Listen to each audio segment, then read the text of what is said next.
What's up, guys? Max here with another episode of the ScuttleButt Show, and today I am joined by an extremely special guest, Alex West.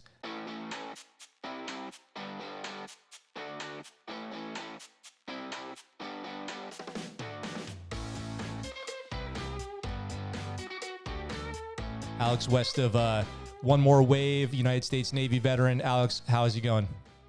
It's going great. Thanks so much for having me, Max. It's great to be on your podcast.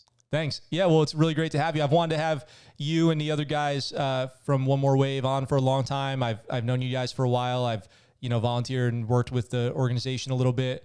And for people who don't know, I just like right into One More Wave. Really quick, a quick intro of what One More Wave is. If you just want to give us a few words on the organization. Absolutely. So One More Wave is a nonprofit that was founded back in 2015. And what we do is customize surfing solutions for wounded or injured veterans. And we also provide community, surf community. And what I mean by customized surfing solutions, that could be a surfboard for an amputee, a burn victim, a spinal cord victim, or maybe a veteran that has PTSD, anxiety disorder, depression, something like that. So maybe physically they're still very capable, but they're still struggling and can get some ocean therapy. And we just really believe that being in the ocean really helps with calming down your sympathetic nervous system and just a better overall life. So, and we also have that community where we have chapters, 9 chapters all over the country. We have one actually starting up there in Okinawa. And so hopefully we can get you back involved, Max. And so we have chapters all over the country. We've served upwards of 400 veterans. And we are hoping to continue to keep grinding it out and just spread that ocean therapy to more veterans. That's awesome. And I have a lot more I want to talk about One More Wave on. I have a lot of questions and great things that we can talk about. Can you tell us a little bit about yourself?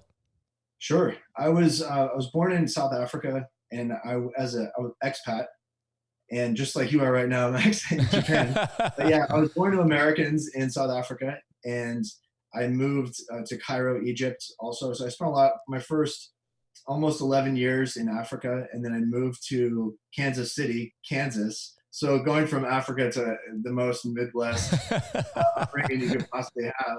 And then when I was getting ready to graduate high school, I was going to try to play junior college baseball or try to get a job or maybe go to a local college. And it just wasn't as exciting as joining the Navy for me at the time. So I joined the Navy, which I think was the right call. And I did 20 years in the SEAL teams and then just recently retired. Congratulations on retirement. How did you, everyone's got kind of a story of when they learned what a Navy SEAL was. Do you know how that happened for you?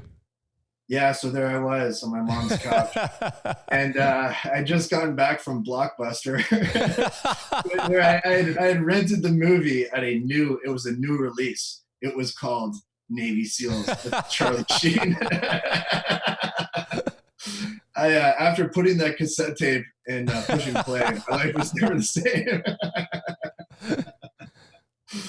So yeah, that was the first time I'd heard of Navy SEALs was the movie Navy SEALs with Charlie Sheen. And then I think I saw a Discovery Channel program, an old 90s one, and that was my first idea of what they were. But when I was a junior in high school, I went to my cousin, Pete Scobell. Shout out to Pete. I went to his Buds graduation. And so I went out there, and as a teenager on the Buds grinder, and I got to meet a lot of his friends and hear a lot of the stories. And I was really compelled I was just kind of, I don't know, really saw that it's something I wanted to do, like the challenge of it. And so when I was deciding about playing junior college baseball or working at a pizza shop back in Kansas City, when I was trying to figure out life's, I had those two options, and then I had the, try to become a Navy SEAL option. And so I just joined the Navy. That was it for me. And did you join and you went straight through, like join the Navy A school, Buds straight through, or did you do any fleet time or anything like that? No, I went to boot camp and then went to Radioman A school, which was a thing, and then which ended up being IT. And then from there went to Buds, and then went to my first team on the West Coast, and then I was at a team on the East Coast for about 11 years, and then finished my time out in San Diego. What year did you join the Navy? 1998. Wow. So Clinton administration, you know what I mean? Soundgarden is playing in the background. Hunger Strike with Pearl Jam. You know, I can. Soundgarden. I'm there. I'm in the moment. Yeah, totally. Yeah, you know, Clinton, I did not have sex with this woman. The whole thing. That's what was going on in the world. So, okay, so you and you know, when we met, I think the first time I met you, whenever that was, probably like 4 or 5 years ago, 3 or 4 years ago, probably. I was like, oh man, this guy must be a new guy because you're so young. You're so young looking. And then I found out that you were a senior chief at the time. Did you retire as a senior chief? I did, yeah. And I was like, how does this add up? Like, this guy must be a stud if he's like 25 years old, senior chief. And then, you know, realized you were getting ready to retire, which is awesome. I think I learned that one day. I heard you talking around work or something like that. And you had been talking about getting ready to retire in a year or two. And I was like, oh, cool. That's awesome. And you're just so young looking. But then when I put it together and realized you joined the Navy in 1998, and then knowing how long training is, you must have been a brand new guy on 9/11. Oh yeah, I was 21 and I looked like I was probably 14. And and we were actually on my first deployment, and we were in Australia, Darwin, Australia, and September 11th happened. And then from there we jumped back on the ARG at the time with the Marine Amphibious Group, that whole thing, and we steamed for Pakistan off the coast, and then our platoon was involved in the invasion. So it was a very exciting time for a young, 21-year-old first deployment, September 11th.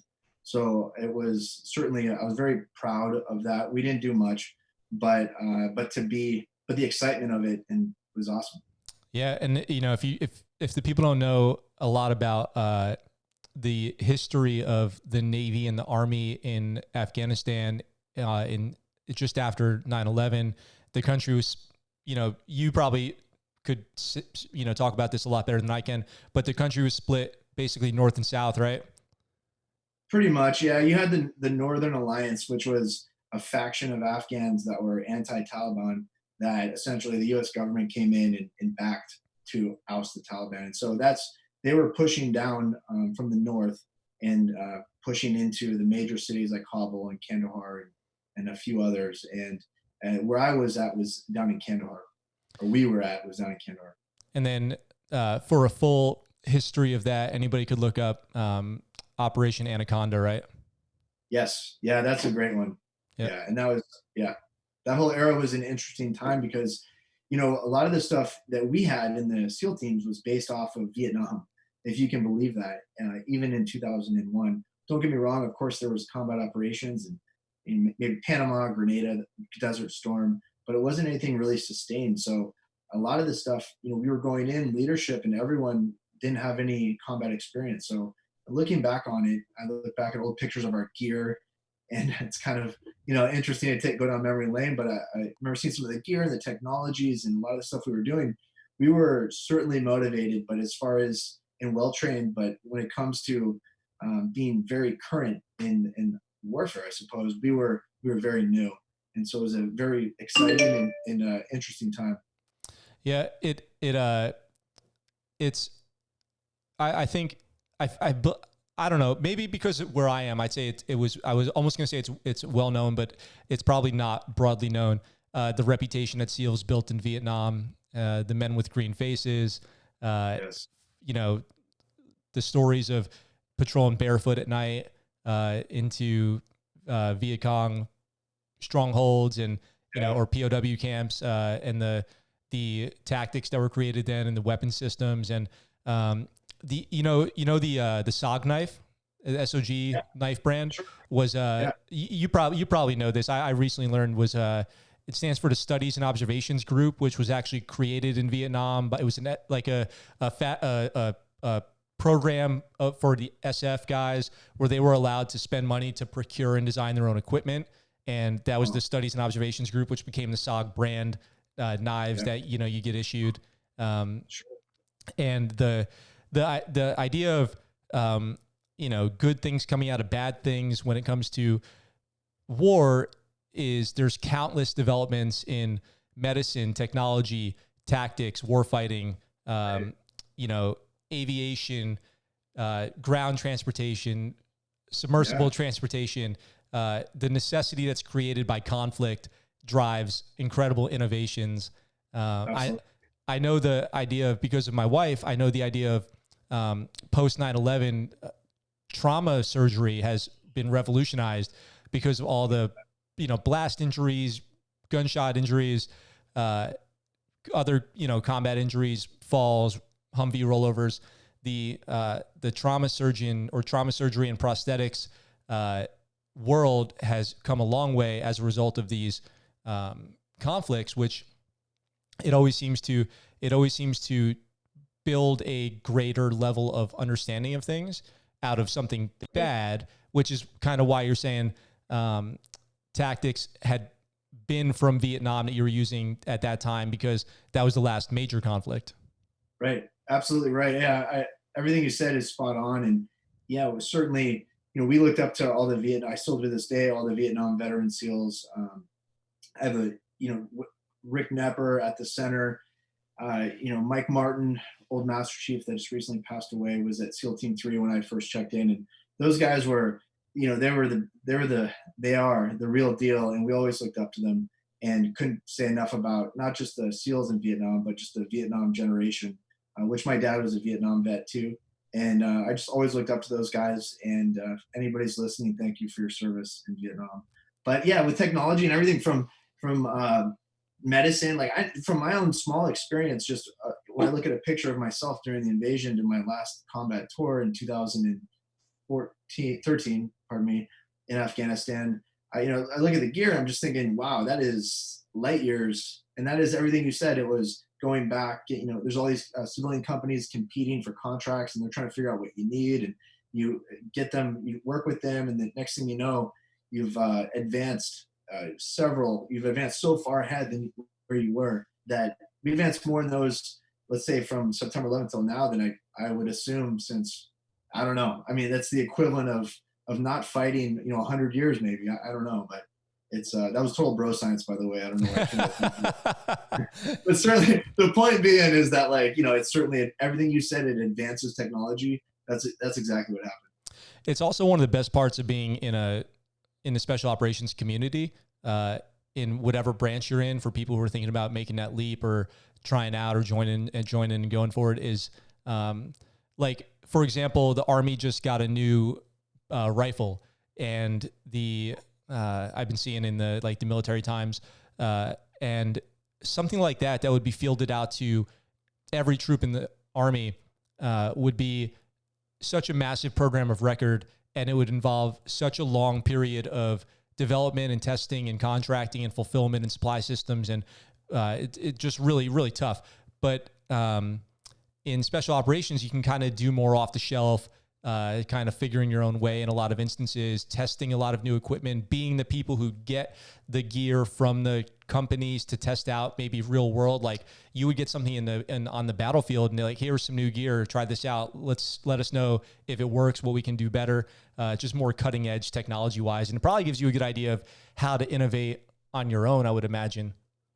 It has. Yeah. That's great points. It absolutely has. I was fortunate to be involved in a lot of programs of gear development, and it just allows you to tap into your creative mind and implement it. And what's so cool about that is you're designing it not just for yourself or your team.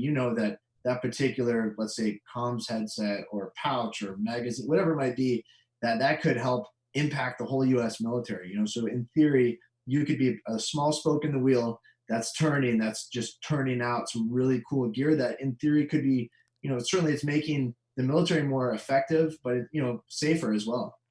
Awesome. Yeah. Safer is a huge part of it. Like the old Humvees that had aluminum sheet metal doors.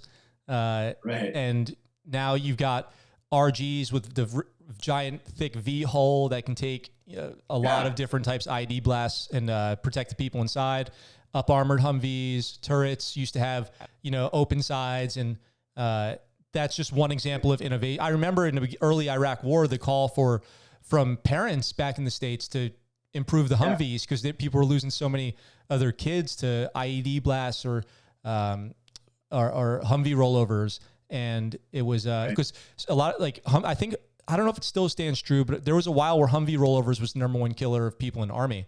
And it was, I think it was related to, for one, Humvees were just prone to rolling over when they're on, you know, the type of terrain that people would take them on, you know, dropping into wadis or going over, you know, on steep cliffs. But then also if they would take a blast, they would roll over. And then with gear drift inside and everything, the roll would be deadlier than the blast in many instances. So major developments there was one example that was very public. I remember back in the early and mid 2000s. So you have a very, you know, long, distinguished career. You retired from the Navy. You did multiple deployments. Your whole career in the SEAL teams. But for you and for the rest of your team, service didn't stop there, and you didn't keep it in the community of the NSW community necessarily. You branched out in a major way with the creation of One More Wave. And when did that start? Right. Yeah. So One More Wave, when I moved from Virginia Beach to San Diego in 2014, I had well, let me back up. So having done a lot of combat tours myself, I found myself in a traumatic brain injury clinic at Bethesda Hospital, NICO, National Intrepid Center of Excellence. And it was there that I was diagnosed with clinical depression, PTSD, anxiety disorder, and obviously traumatic brain injury. And that was after my second helicopter crash in combat. So I realized, okay, it was time to maybe, you know, just see what else, take a little bit of a break.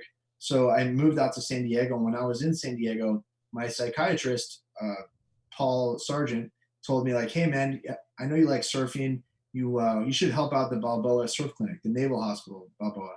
They have a health and wellness department that takes veterans out and surfs with them. So I was all about it. I went out there and I started volunteering for them, and it was incredible. They had a bunch of combat veterans there, but they also had just veterans or just active duty folks that just had injuries, and they were benefiting from being in the ocean. Whatever those injuries might have been, maybe it's military sexual trauma, maybe it's a car crash that they were in, maybe it's just a horrible genetic disease that they might have. You know, so you saw kind of everything. And when I was there, I noticed that a lot of the surfboards that were there were not customized for the amputee or the spinal cord victim. So I mean, don't get me wrong, they had some, and people were drilling in holes and handles and things like that. But I remember thinking to myself, there's got to be a place that just specializes in this.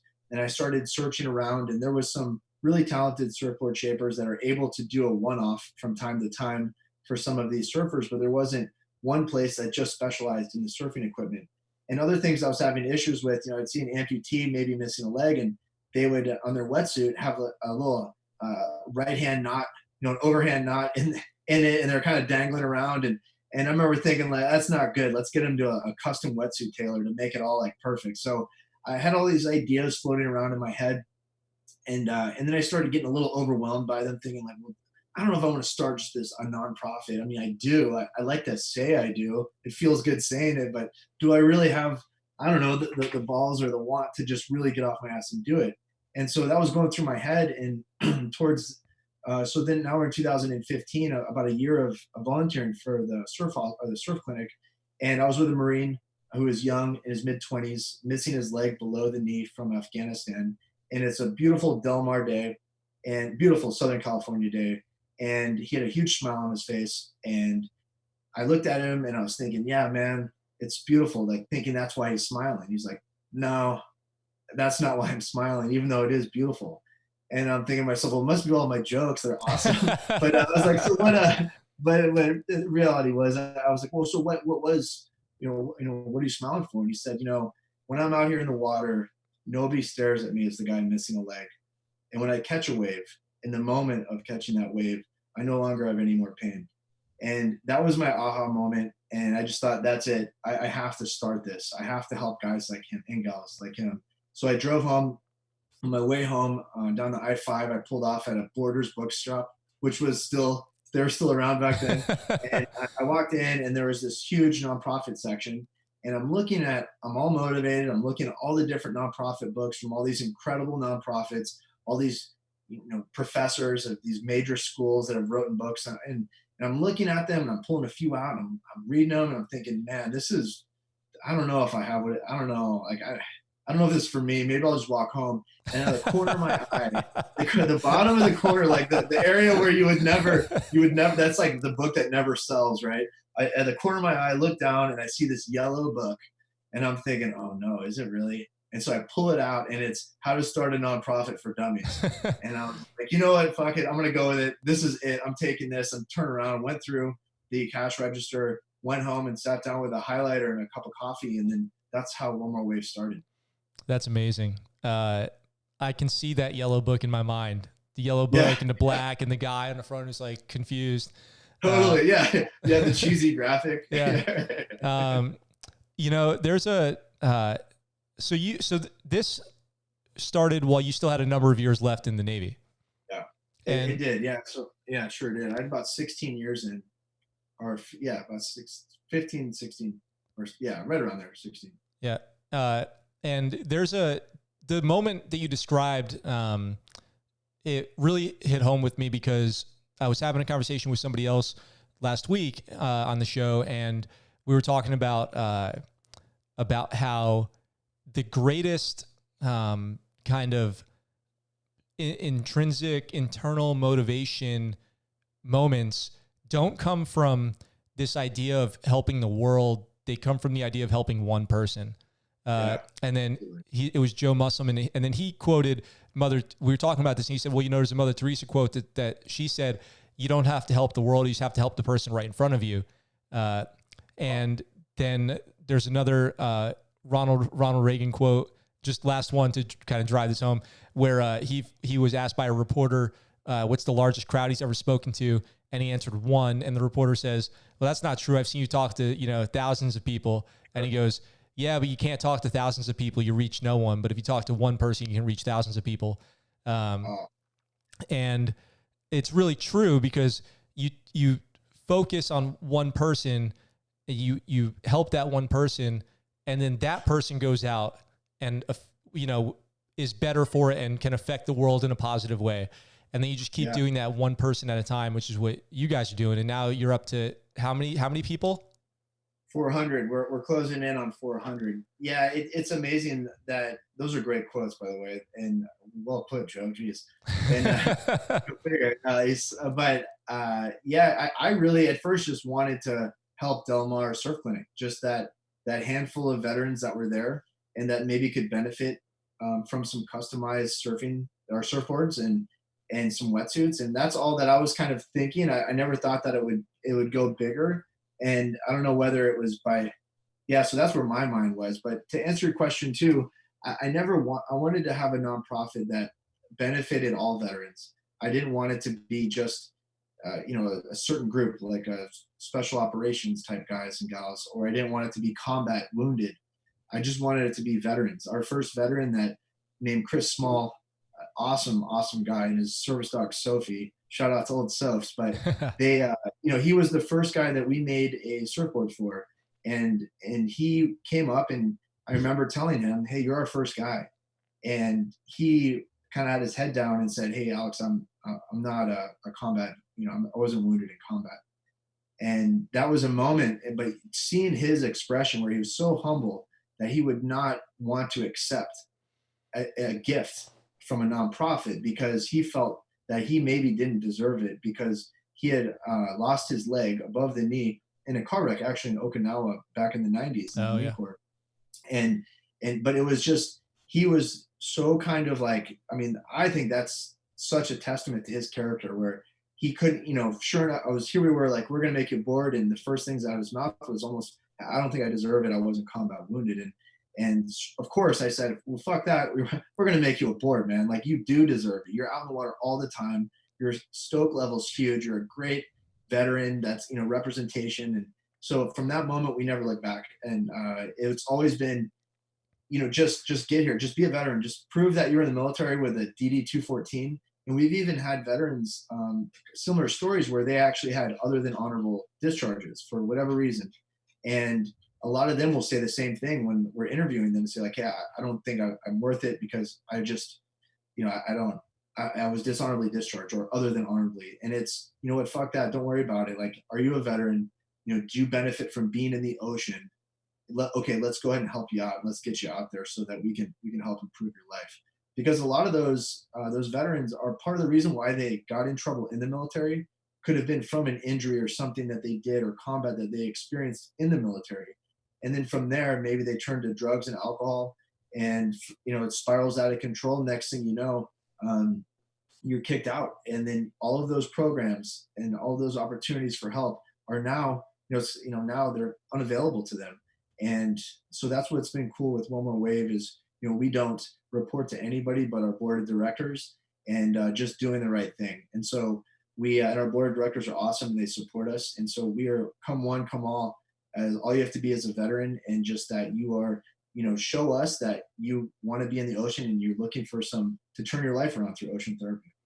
I think that's awesome, especially about what you were saying about the other non-honorable, dishonorable, because it's true. That's what I was thinking also when you said that is it's funny how you've got guys who could have done 3 or 4 deployments and they could be having been put in a command position where seeking help was difficult or frowned upon.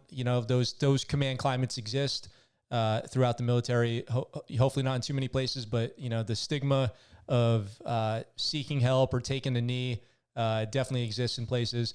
And then under extreme pressure can make bad choices, and one bad choice can ruin a career and overshadow all the good selfless work that was done. And then that's heartbreaking just to think about. I don't even know. There's no good side to that. It sucks. Right. Yeah. But it's good to know that there are people out there like you who are able to see past the DD-214 and kind of, maybe dig a little deeper. Maybe somebody joined the Navy and they were a drug dealer the whole time that they were in and got kicked out as an E1. And maybe that person's a piece of shit. Like, that exists too. And then there's people out there who, could have done a very, great career and helped tons of people and done incredible things. And then one mistake screws up their whole life. And those are 2 very different situations and should be judged more than just by your discharge code, in my opinion. I think you got to judge individuals individually. Right. Absolutely. I couldn't agree with you more.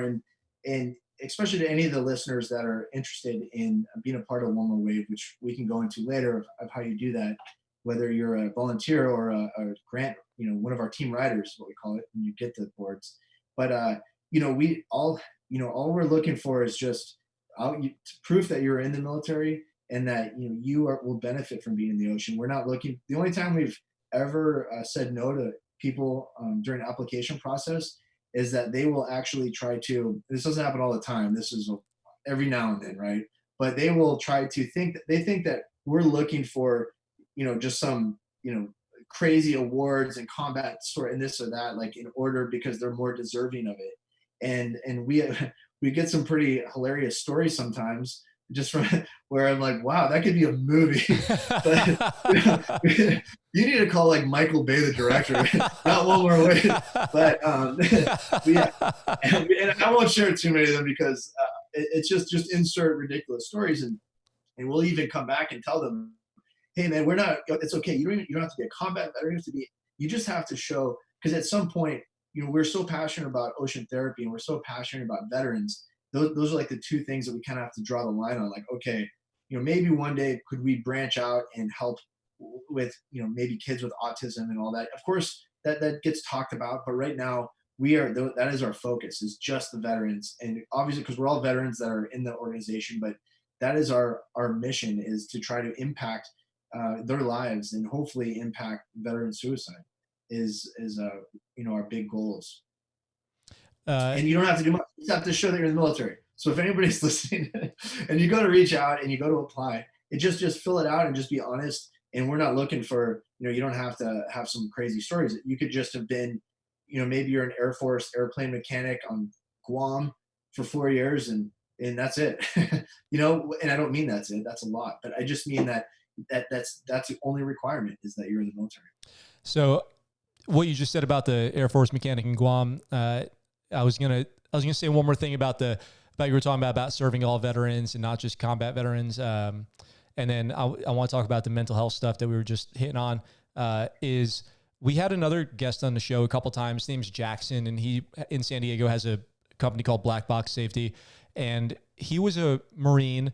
He had gone through boot camp. He had gone through SOI, and he was getting ready to go to recon school, but he had found out he had a stress fracture in his leg. So he let that heal for a little while. Then he was, just super moto. And so he's like, I think I'm good. I'm young. I'm ready. I feel good. I'll go to recon.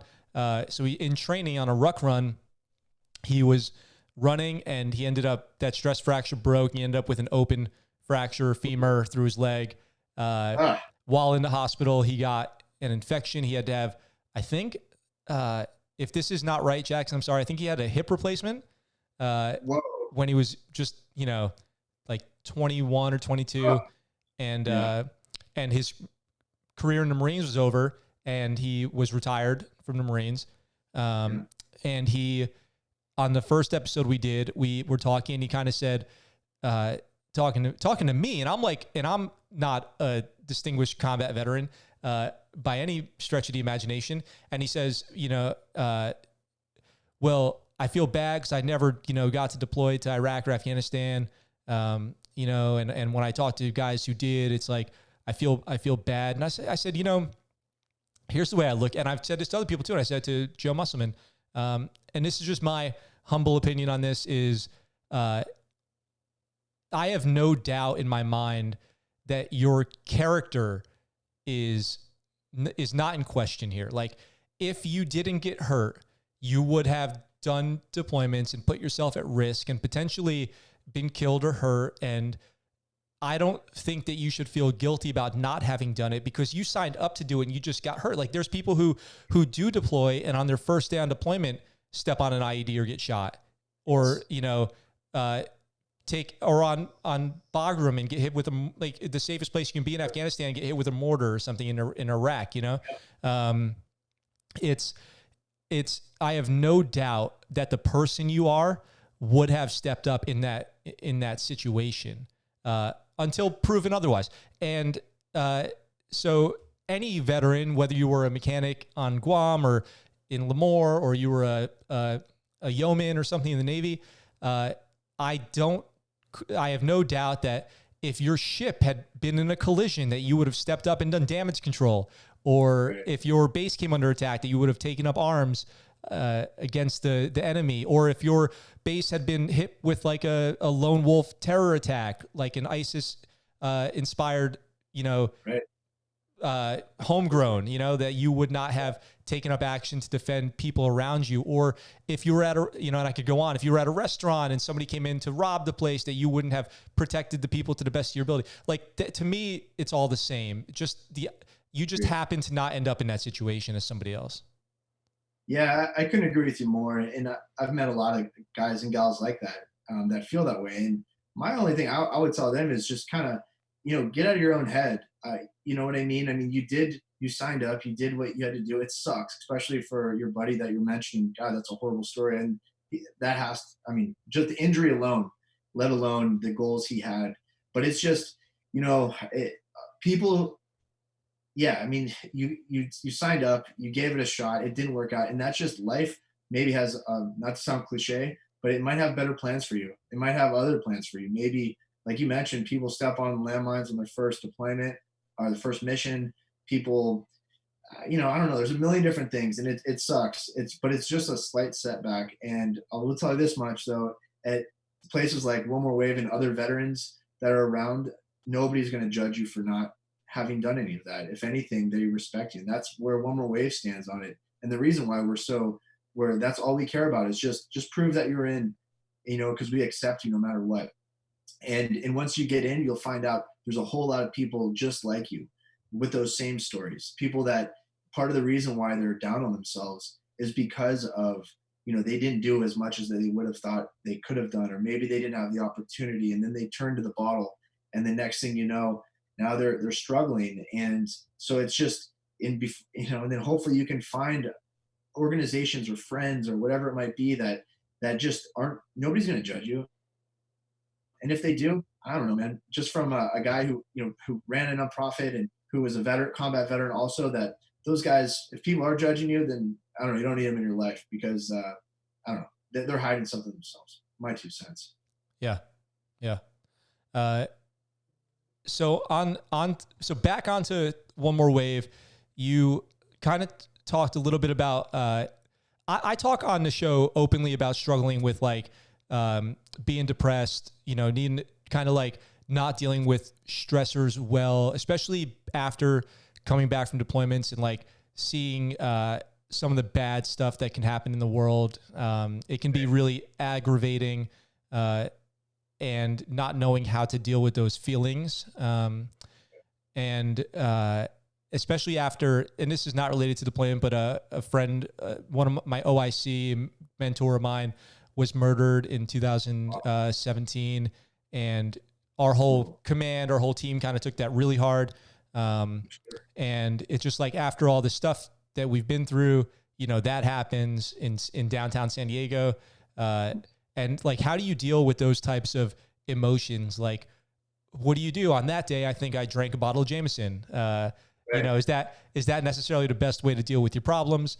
Or do you need to seek, it's spoiler alert, it's not, or do you need to seek kind of better outlets?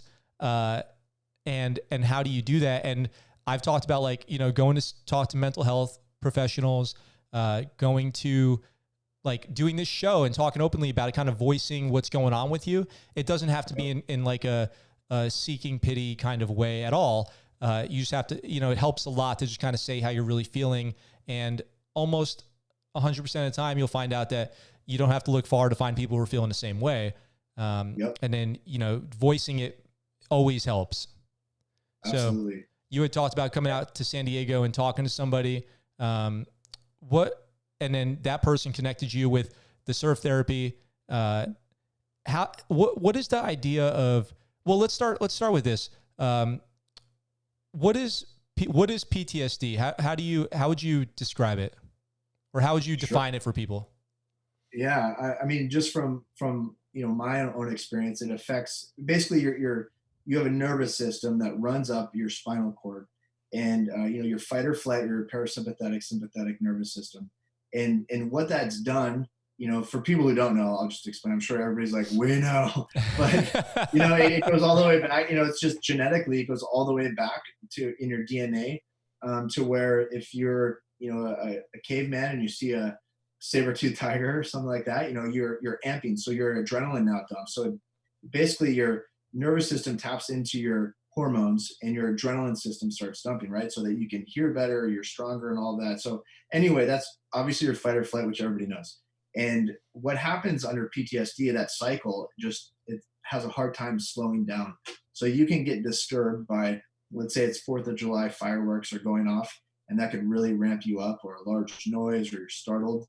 And that just kind of has you on edge a lot of the time. And then that can also affect your dreams, where you're having nightmares, and then you wake up from a nightmare and your whole day is kind of affected by that.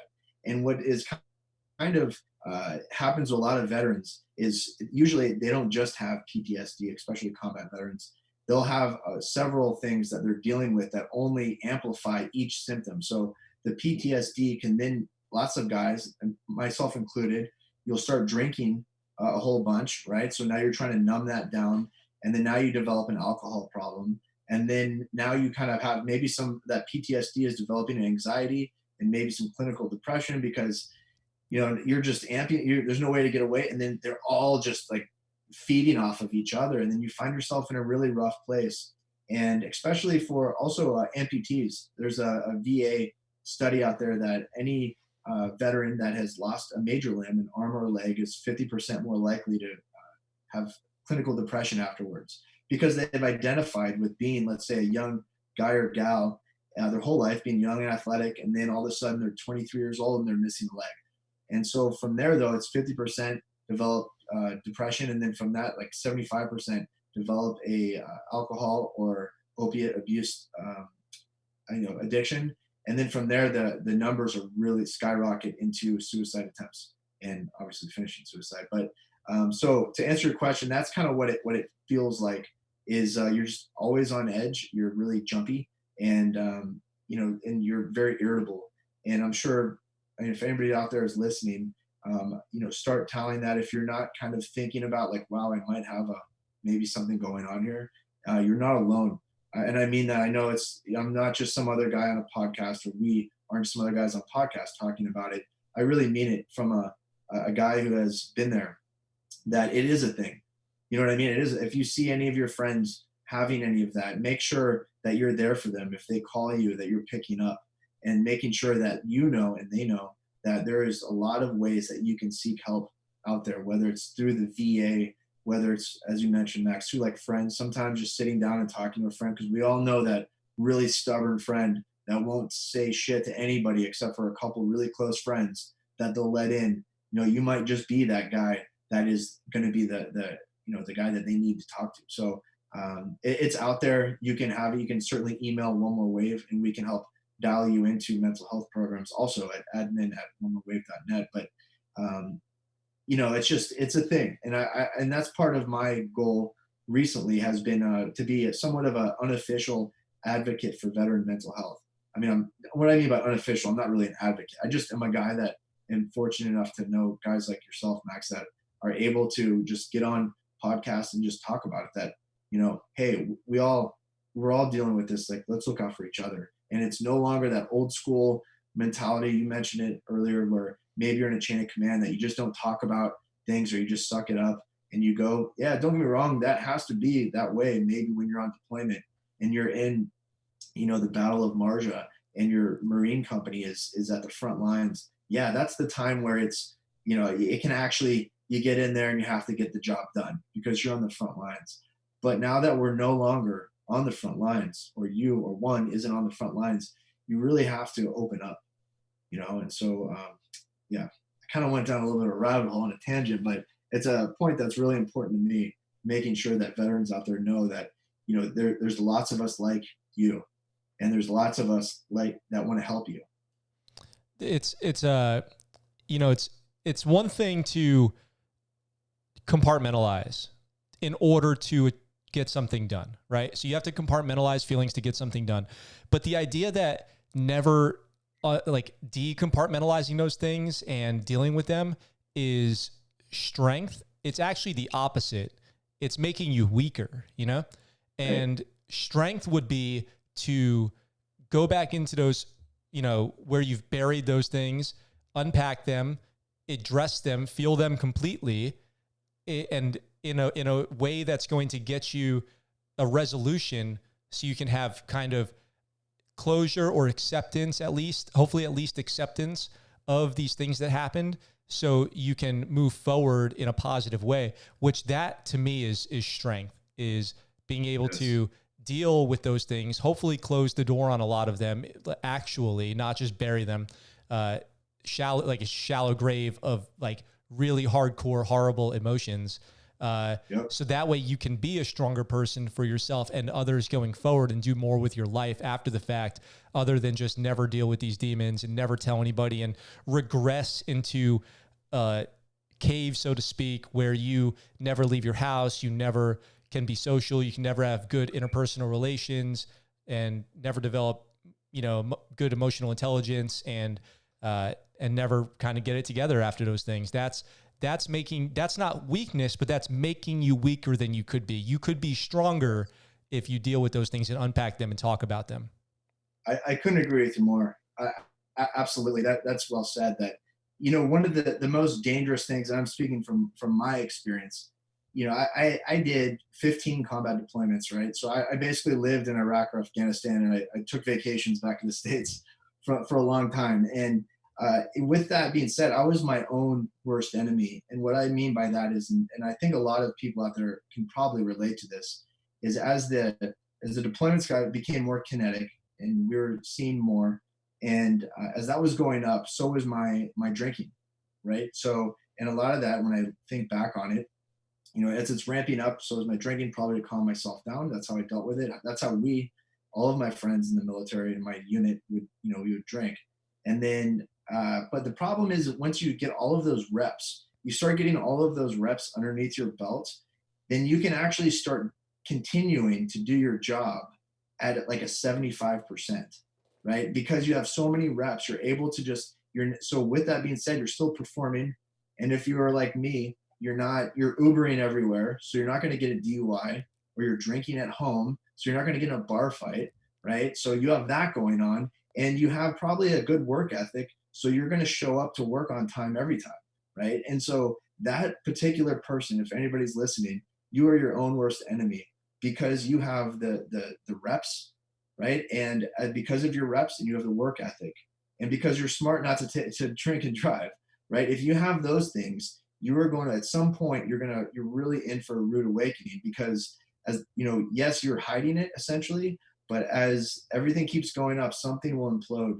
And I just would just be aware of that if you're one of those people, because that's a big thing. The more experience you get, the more reps you have, your 75% is probably going to be better than the new guy's 100%, right? So you're still going to be better, right? But the thing is, that is a bad combo, and just be careful.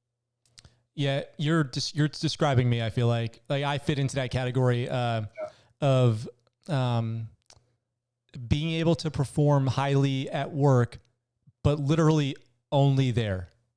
Yeah, and absolutely. Wow, well put. Yeah. And it's funny because you truly believe it's all good, like, sure. Like, yeah, I'm look at me. Look, I'm here every day crushing it. Like, right. Other guys are keeping up with me, I'm setting the pace, but I leave work and like go home. And when I'm alone, and this is my, like, in the worst of times for me, when I'm alone and it's quiet, like, it's panic mode. Yes. And how am I going to quiet that panic? Oh, I'm just going to have a beer. I'll have two. Let me see who's around. Let's go out. Let's go to the bar. It's Tuesday. Taco Tuesday, 2 for $1 Wednesday, Thirsty Thursday. Excuse me for having a good time. Yeah. But but then eventually, like, here's another one. Okay, here's another good quote. Change occurs when the pain of staying the same outweighs the pain of change. So that's another one from Joe Musselman. And it ever since he said that, I've been trying to apply that to various things in life. And I'm like, that checks out. That totally checks out. So one day in my life, all of a sudden I wake up in the morning and I'm like, I'm hungover. It was a weekend. I'm out on training, and I'm like, what the fuck? Like, what am I doing? I don't like, and just all of a sudden, it was like I saw everything. I don't know. I don't really know what triggered this.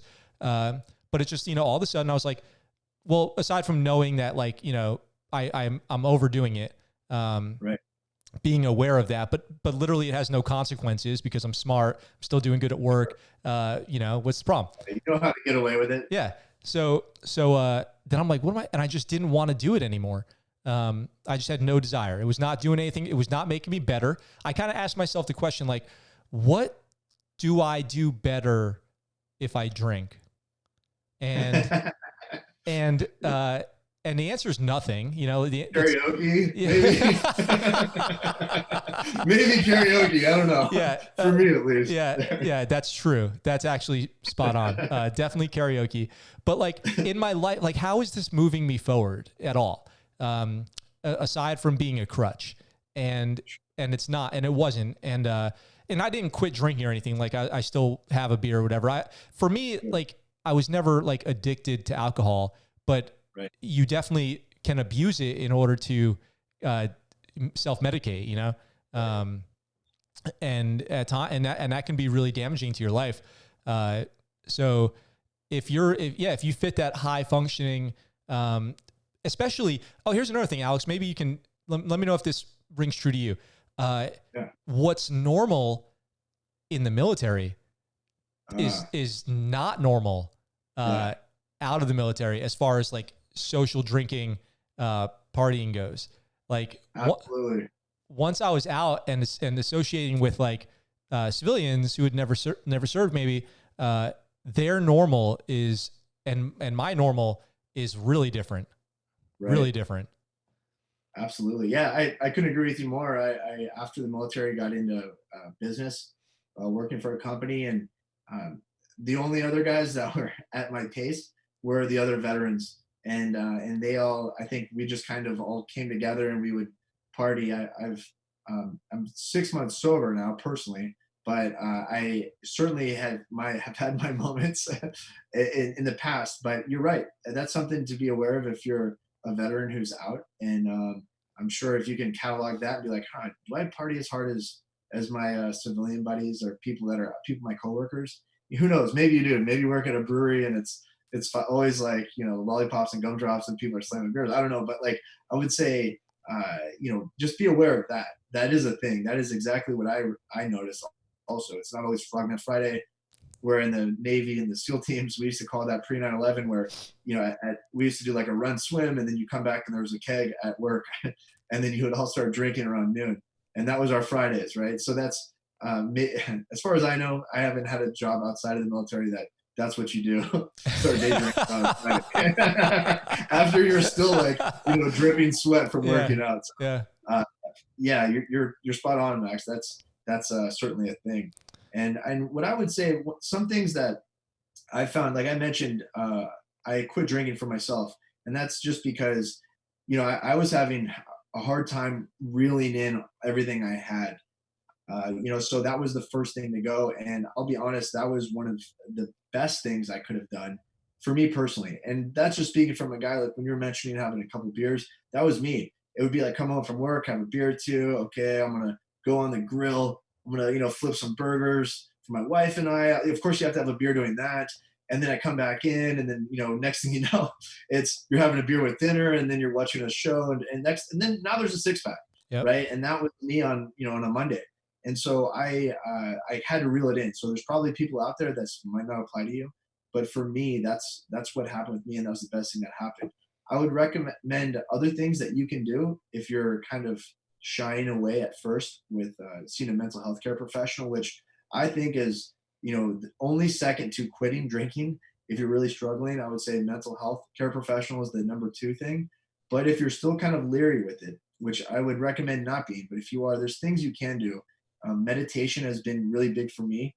I'm up to 45 minutes a day, but I'm not saying you have to be that crazy, but there's some great apps out there. The Calm meditation app is a good one. And you can just get on that and try it for 5 minutes. And it's proven the impacts of mental health, or for mental health, that meditation has. Other things that you can do is you can get acupuncture. I get acupuncture every week. Just tell the acupuncturist you're struggling with maybe depression, and there's a whole protocol for all of that. And another thing too is just getting outside and getting involved in something athletic, whatever that might be, especially some cardiovascular stuff, whether it's running, swimming, surfing, whatever it is that you do. That's such a big deal of getting some exercise in. I don't mean you have to be, on the cover of Men's Health Fitness magazine. I just mean for you though, you're getting out there and doing something, even if you're struggling and it just means taking your dog for a walk around the block, just getting out there and doing stuff. And then also vitamin D is huge, as far as obviously sunlight, but just getting a supplement of vitamin D. And those, if you can incorporate all of that, that has been my personal secret sauce, with mental health, of course. But and if anybody out there is listening, even if you just pick up a couple of those things, where you're like, all right, I'll do the easiest thing. I can take a vitamin D and I can go for a run around the block. Okay, that's a good start, right? But don't forget those other steps. And I think that will really set you up for success. Yeah. Thank you for saying about the meditation, because I've been doing some mindfulness stuff for the last few years. For me, it started with Wim Hof. Do you know Wim Hof? Yeah, absolutely. He's a stud, man. Yeah. It started with doing the Wim Hof method after hearing about him. And then I do that sometimes, not as consistently as I would have liked with the cold showers in the morning and stuff. Sometimes I'm slacking. Sometimes I get on a good streak of it, but he does the breathing and like push-up, kind of focused breathing push-ups and stuff like that, which helps a lot. It's like its own form of meditation, kind of its own style. There's mindfulness. There's different meditation apps, breathing exercises, sitting a certain way, yoga, acupuncture. Let me ask you this about acupuncture. I know the VA covers a lot of that acupuncture and needle therapy. Do you go through the VA for that kind of stuff? I don't go to the VA. However, that you're so right. They have. I found a guy out here, Dr. Zhu, the man. So if you're listening, like, he's great. But I pay out of pocket. I'm fortunate enough to be able to afford that. But one thing, if you do pay out of pocket for anything like that, just so anybody knows, you can claim that on your taxes, right? So I get it. You pay $90, let's say a week, or a couple times a month. That's expensive. But at least, there's a little something on the back end you can try to get back from Uncle Sugar. But yeah, but certainly the VA, just so anybody out there knows, if you live next to a large VA facility, they do a lot of needle therapy. So, okay, good to know. And good to know about the taxes too. I didn't know that. The benefit. So with ocean therapy, I want to talk about ocean therapy as one of the, therapy techniques, right? Because we were just talking about therapy, we were talking about mindfulness, meditation, talking about seeing a mental health professional, cutting back or quitting drinking. Ocean therapy is what One More Wave is. What is the idea of ocean therapy? What's the science behind it? And how can people, is there a way, and then follow-up question to that so I don't forget is, if you don't live near the ocean, is there a supplement? Right.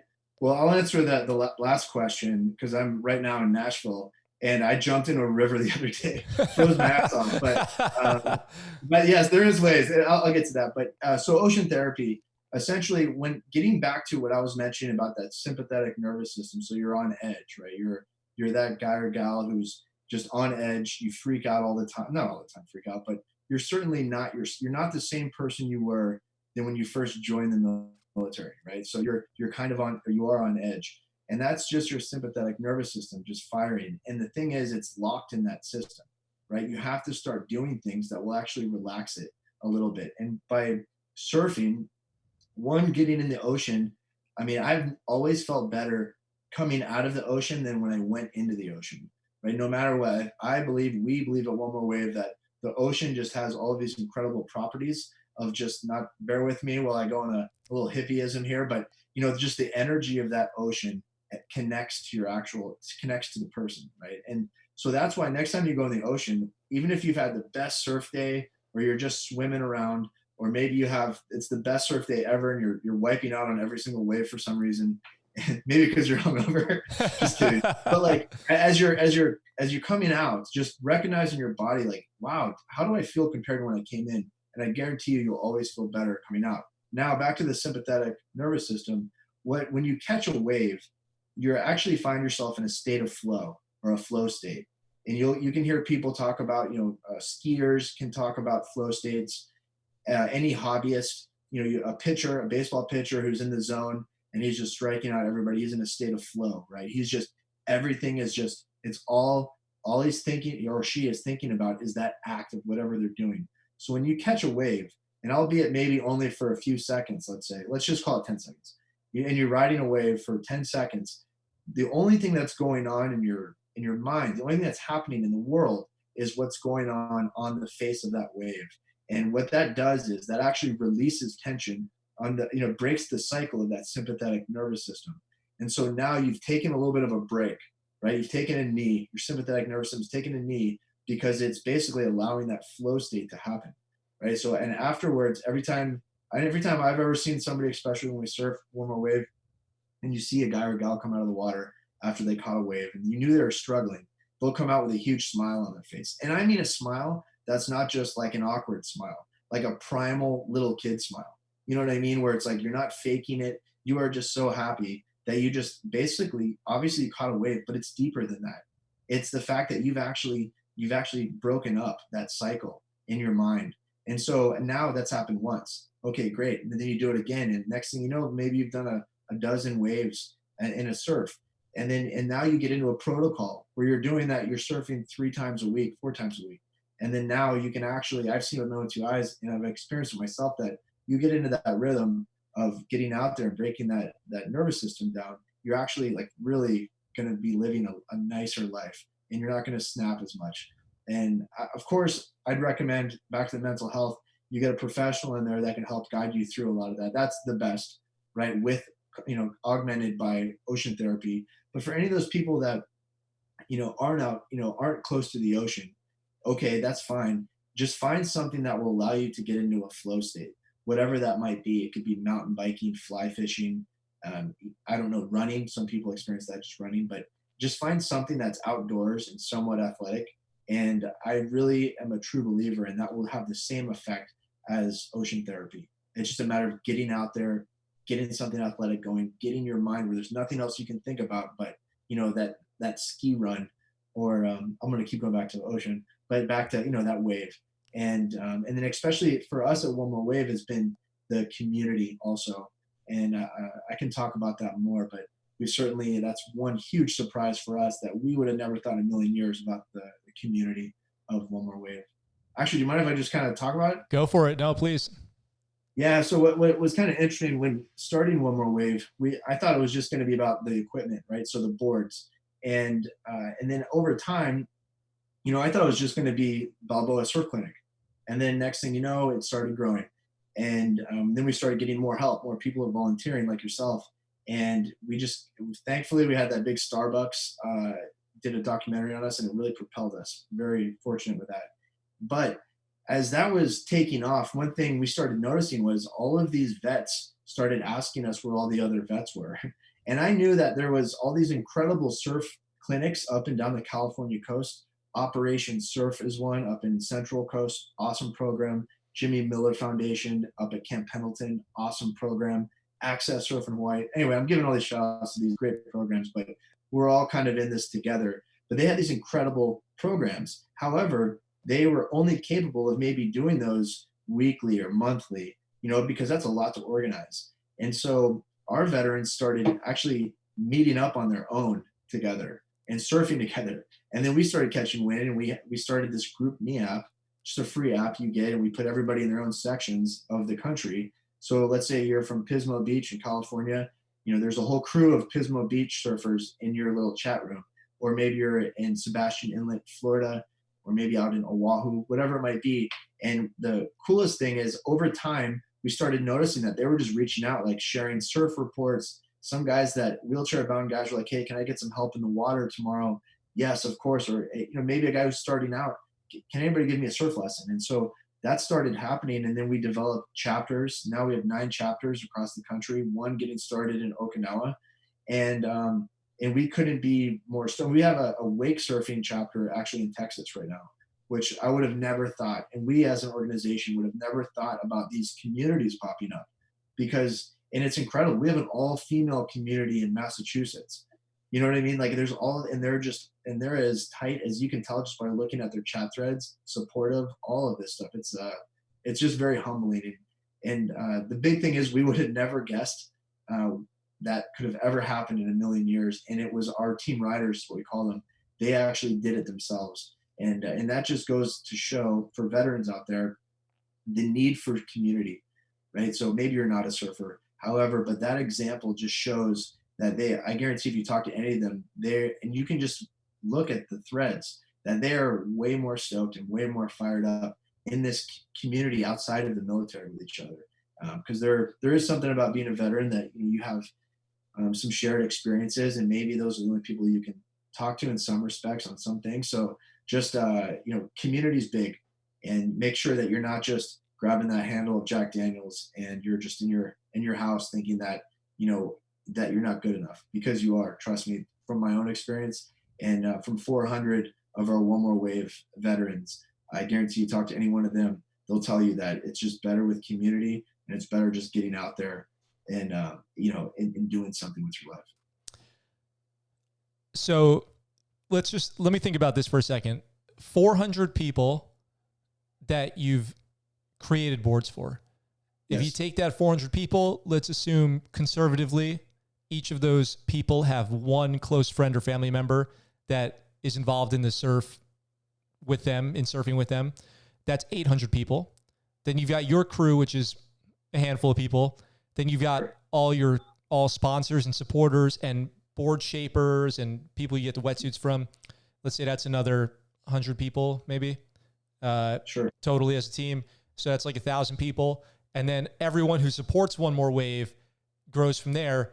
So all the individual supporters, people who come out to events, buy t-shirts, friends and family and all that stuff, probably another 1,000 people. Cause I'll just tell you, if I can't think of one, Okinawa included, I can't think of one military community I've been in where I haven't spotted somebody walking around in a One More Wave t-shirt and somebody who I don't know at all. And, and in San Diego, especially, I couldn't go anywhere without like any event, any like festival that was ever happening in San Diego, always saw one more. I'm like, One More Wave, One More Wave, One More Wave. What's up? One More Wave. So I know you had the Starbucks thing and that was huge national exposure. You guys you go to surf competitions. I know I saw Kyle out in Hawaii. I don't know. And I see the weekend surf meetups. You got the tent out there, people coming out, putting out videos online. You got people doing video content. And then you've got these meetup groups happening around the country because you guys deliver surfboards all around the country. And you've grown a huge base, one surfer at a time, which is crazy. How these things can kind of grow. I mean, you probably didn't know where this was going to go when you started it. No way. It's so humbling to even talk to you about this on this podcast and have people listening to the story of it. I mean, I could not have in a million years, and I have imagined it would be what it is. And honestly, sometimes it feels overwhelming, and I can't help but to have the feeling of don't fuck this up, right? But but I mean it. I'm not just saying that, and it's just because so many people have bought into what we're doing and noticed what we're doing. And whenever I get overwhelmed, I just try to kind of recenter it and just think like, okay, no matter what, our goal has always been to do things the right way and to be very transparent with everything that we're doing, and just to be good with our money. So if somebody donates some money, it's done well and it's done right. And we've always stood behind the idea of we'd rather help 100 vets properly than 1,000 half-assed. So there's all of these things that it's so humbling to see the support. But with that, sometimes it's, oh man, let's not let them down. But then you just kind of talk yourself off the ledge and just say, you're good, man. If as long as you stay to just doing things honest and and just showing people that you care, then everything else will follow. And I think that's just been our secret sauce of just being honest, transparent, trying to help as many vets as possible, not getting caught up in bureaucracy and things like that. And we've just been so fortunate. And for any of One More Wave supporters out there, I can't thank you enough for you guys. I mean, there's been so many times where all of us, Kyle, Rob, myself, the Shapers, Micah, Dan, Alan, all these guys, it's sometimes you get kind of down because it's just never ending. We're cranking. And then all you hear is some story from one of our vets. And it's like, oh, you've just been brought back to life, and let's do more. So it's magical, man. There's just some secret sauce in it. And to see our chapter leaders, like Arturo, Artie, big shout out to Artie, our Santa Cruz team leader out there. Like, he has so much passion for One More Wave and for veterans in his community that there's times it's truly brought me emotional thinking about that. That somebody would just be so fired up and turn around and just work so hard for us that, yeah, I don't know. I'm kind of going down a rabbit hole, but I just have met so many incredible people, and I can't imagine where we're going to be this time next year. Hopefully, we've made a couple hundred more boards and we're out more chapters and we're doing things, and that's what we'd like to do. That's what we are going to do. That's great. Yeah, that's what you are going to do. I love that. And I just want to, for everyone listening, I just want to clear something up right now, just in case there's any confusion about it or somebody's not sure. Ocean therapy is backed by medicine and medical professionals. And when you keep saying the Balboa surf program, Balboa Hospital, and I'm sure probably other naval hospitals, have a surf therapy program that they get their veterans into, getting them in the water. There's also, absolutely, there are other programs. There's the Veteran Surf Alliance up in San Francisco, VA. There's a lot of reports that have come out that's showing the importance or the significance of surf therapy. We actually had, during COVID, Balboa Hospital, the psychiatric ward, actually, and I won't mention names or anything, but they called us up and asked us, could we take one of their patients who was a One More Wave rider surfing during COVID. So this was like guerrilla operations, right? And so they're like, because this guy kept asking for it, and they're like, well, let's get the One More Wave guys involved. It's the only time that I've heard at One More Wave, or that I've heard of ever, that an actual psychiatric board has asked an organization to come grab one of their guys, check him out, and then take him surfing. We did it at Gator Beach on Coronado, and that was like one of the only beaches still open at the time, and surf with him, and he was fired up, and of course we were fired up, and but the point being is that it is a thing, right? It's recognized by mental health care professionals is impacting mental health. So if anybody out there is unsure, it's actually there. It is actually a thing, and it's not just me, harnessing my inner hippie and trying to just blow smoke. It's a thing. And but one thing that's important is that same concept is can apply to other activities, right? So if you don't live in a coastal town, if you're where I'm from in Overland Park, Kansas, and you're not sure, like, well, I'm not a surfer, whatever, okay, I like the podcast, cool. No, okay, thank you for liking the podcast, first off. Second off, there are things to do out there, dirt bike riding, whatever. Just find a hobby, something that is getting you going. And it's the same type of thing, getting that flow state. You talk about I wanted to get on to really quick about the custom boards. So when you say so people that are listening understand what a custom board is. What's an example of a custom board? Like I want to be careful with how I phrase it. What's a good example of a custom board for maybe a injury that people are imagining, like a loss of leg or arm or something? Yeah, great question. I will say, okay, what we'll do with the custom boards is several factors that go into it. So from your example, let's say we have a veteran that has lost a leg, let's say below the knee, so he has a prosthetic or she has a prosthetic. What we'll do is we will take into account, when designing their board, we'll take into account their skill level, where they surf, types of kind of surfing that they're doing. So, and their weight also, and we'll take that all into consideration of the volume of the board, the type of board, and the shape of it. And that's done by our world-class shapers of Micah Shanahan and Dan Van Zanten in our factory. And but they'll also come out and observe.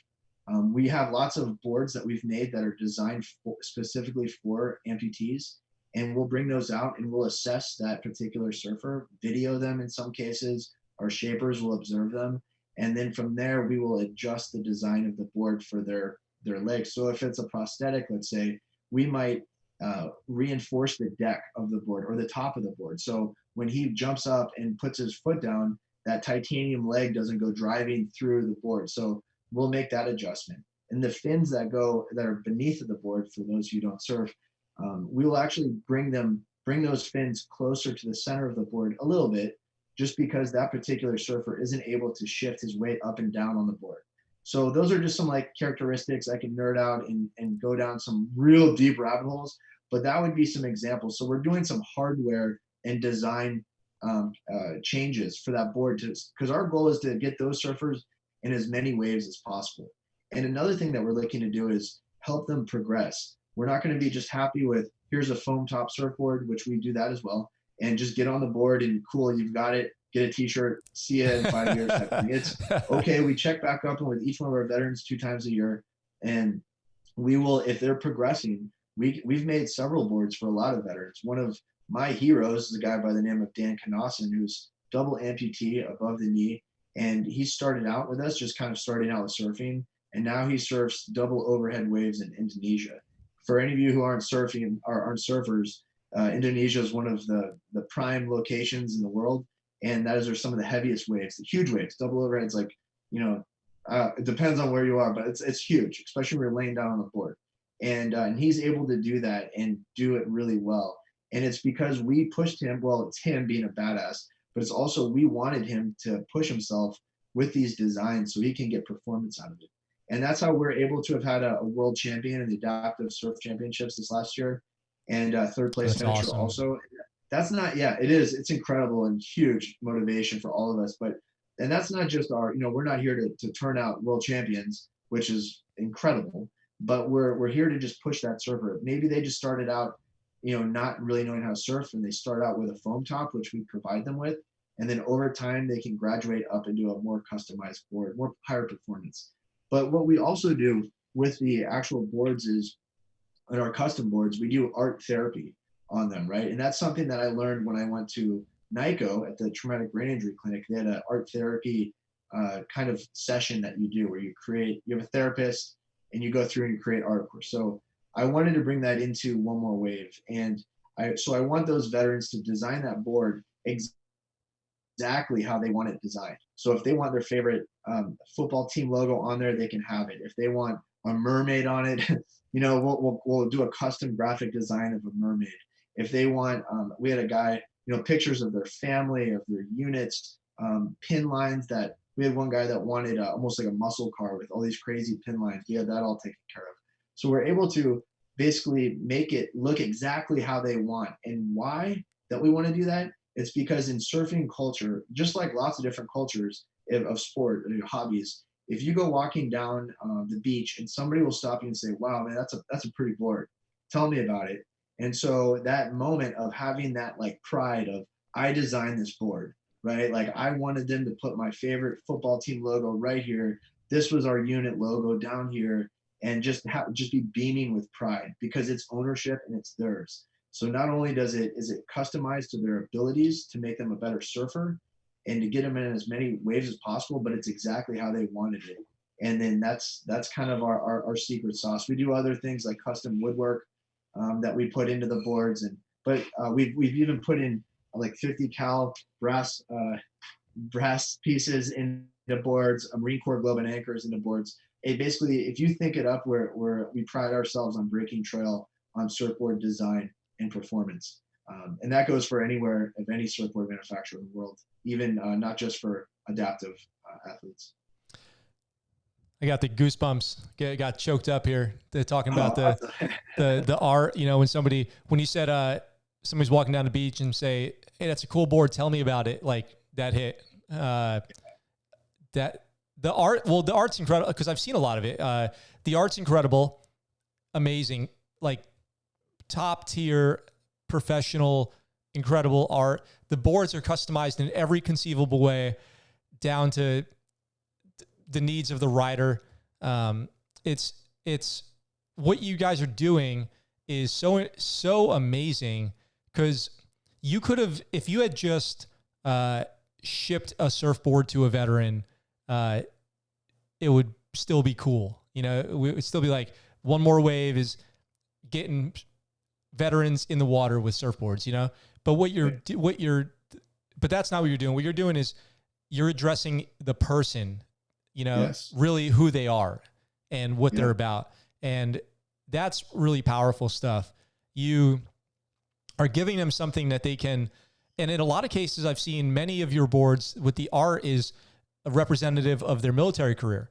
So a lot of unit emblems, a lot of quotes or ethos, Army, Marine Corps, Navy logos, some that commemorate the injury, the day of the injury, or like where they were when the injury happened, which, and again, I'm getting, emotional thinking about it, really takes the power back over their injury, really owning it. Like, this happened.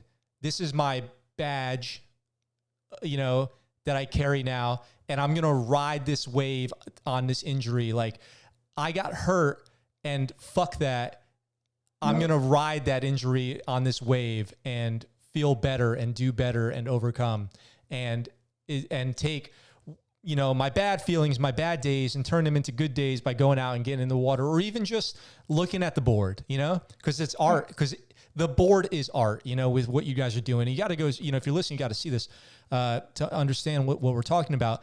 But just having it in the house, even if it was just hanging up, is therapy on its own, because you see it and it reminds you that you took the power back.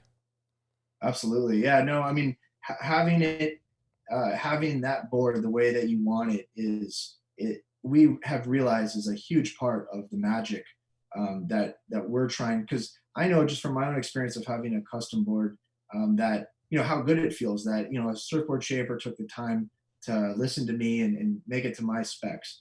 But to have all that art in it, and just you want it exactly how you want. It's almost like a tattoo, where you go to a tattoo artist and you have these really heartfelt things you want tattooed into you.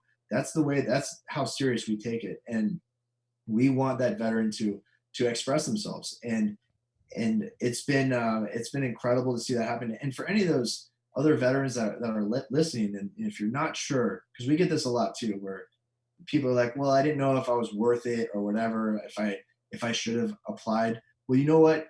Fucking apply. Just get out there, get on our website, onemorewave.com, go and apply. And what we'll do is, even if you haven't surfed, we have different parameters that we'll throw you in. If you haven't surfed, no problem. We'll get you a foam top board, right? And we'll get you a nice wetsuit, and then we'll get you surf instruction through our volunteers, right? And then over time, we'll step you up to another board that's an actual handshake board without the art. And then after that, then we'll get you into your own custom. So you're not going anywhere. It's like the mob. Once you're in, man.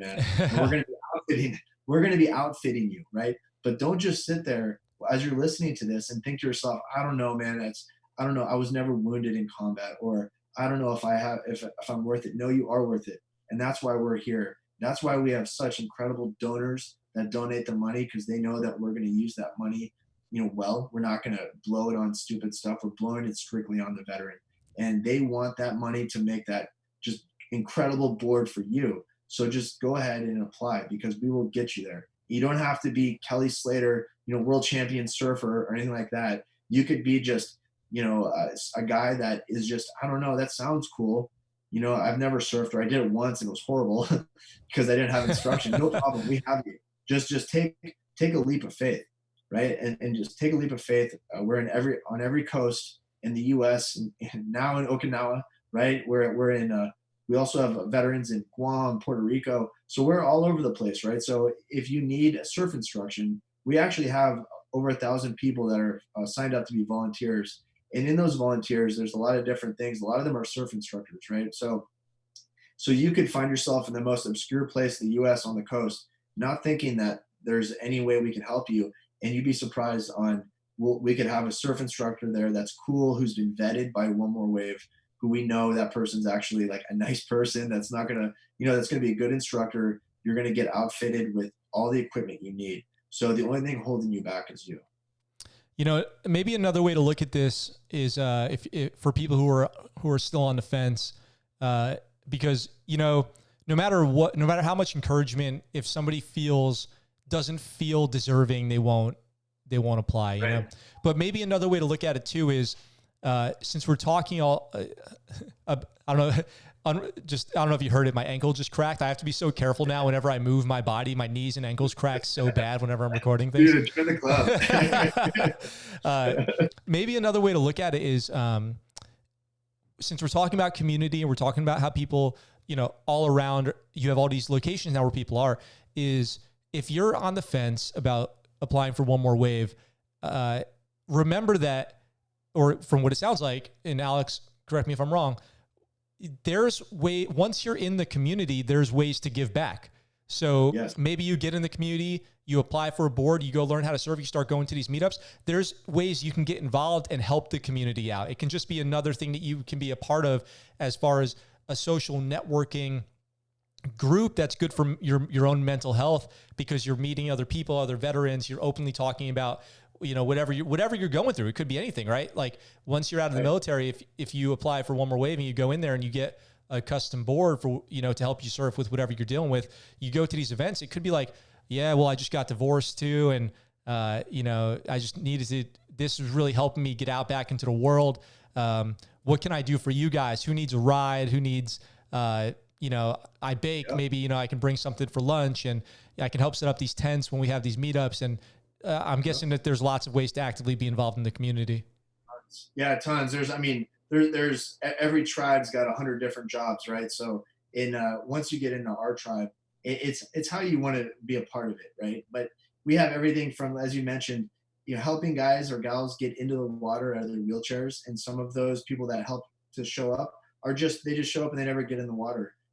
Some people will show up to events and help us sling t-shirts to raise money. Some people maybe have a graphic design background and say, hey, I can volunteer 5 hours a week to either do some basic graphic design, maybe for the boards or a t-shirt or whatever it might be. To We have one guy who does our writing for us. He's a professional writer, Matt, and he does our write-ups on some of our veterans. So there's a million different ways to get involved for anybody who wants to volunteer.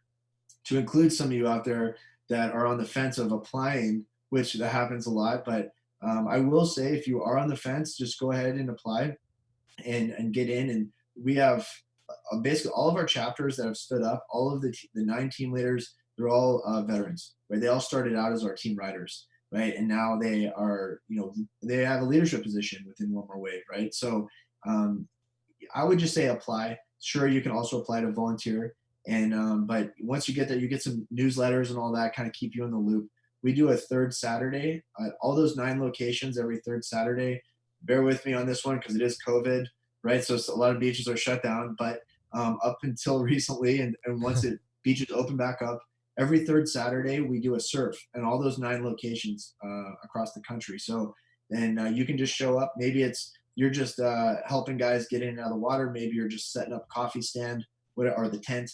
There's like how you did, Max, you're helping with a lot of video. There's a million different things. If you have a drone and you want to show up and that's your hobby, fly a drone and get some cool shots of the guys in the water. That's huge, right? That helps us. One, we give that like those videos to our vets, to our surfers, but also we can use that for social media marketing, right? So you're impacting us. Other ways to help support, just follow us on social media. If you go on Instagram and Facebook, our handle is the number 1 M Wave on both Instagram and social, and just give us a like or repost. That's huge for us, right? You can go on our website and you can buy One More Wave apparel, and all 100% of the profits of that go towards making surfboards and wetsuits, so equipment. So that's in our equipment department. So if you're sporting that One More Wave shirt, you're not just wearing it, but you're also helping get a board under a vet's feet. And there's a lot of different ones you can see on our website, onemorewave.com. You can apply to volunteer. You can apply to become a recipient, but also it has all the information on there if you want to. If you're not listening to everything I'm saying with the different handle numbers and everything, you're like, oh, what do you want me to write this down? I'm listening to podcasts and driving to work.